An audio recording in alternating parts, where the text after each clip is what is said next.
जगतकु एड़े प्रेम ईश्वर करिले से आपणा द्वितीय पुत्रंकु देले नर बेशे प्रभु जीशु जगते आसिले हम पाप अंगे नहीं तुसे बलि हेले जे करे विश्वास न होई विनाश अनंत जीवन पाइब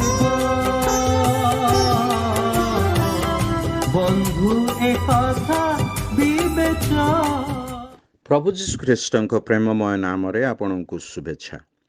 प्रिय बंधु जेतेबेले प्रभु जीशु ख्रीष्ट ए जगत रे थिले ताहांक समय रे केतेक जिहुदी माने आपणा मानकु अन्य मानक अपेक्षा उत्तम बोली भाबुथिले। से माने प्रभु जीशु ख्रीष्ट को दोषारोप करी ताहांकु प्रश्न पचारिले जे से समानकु काहेकि द्वंद्व रे रखिछन्ते, से ईश्वरक प्रेरित मसीह ना किए ताहा जणाइबाकु सेमाने कहिले। सेमानक प्रश्नर उत्तर देई प्रभु जीशु ख्रीष्ट यूहन्ना लिखित सुसमाचार 10 अध्याय 26 पदरे एहीपरि कहन्ति, किंतु तुहे माने विश्वास करूनाह कारण तुहे माने मोहर पलर मेष नुह। एठारे प्रभु जीशु ख्रीष्ट सेई जिहुदी मानकु कहिले जे से माने प्रभु जीशुंक ठारे विश्वास न करिवार प्रकृत कारण कौन। से मानकु कहिले जे से माने ताहांक मेष नुहंती, अर्थात से माने व्यक्तिगत भावे ताहांकर होई नाहंती, सेथिपाई ताहांक ठारे विश्वास करूना।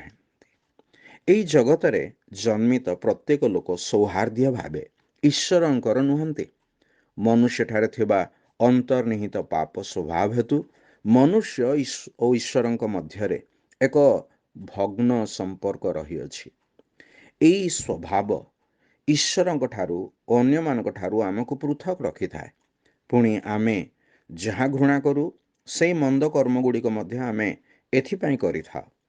एई मंद स्वभाव रु ही आम मानक रक्षा करिबा निमंते प्रभु यीशु ख्रीष्ट मनुष्य रूपे अवतीर्ण हेले। से समग्र जगतर पाप आपणा उपरे नहीं क्रूसरे बळी होई तृतीय दिन रे मृत्युरु उत्थित हेले। तेबे आपण वर्तमान कौन करिवे?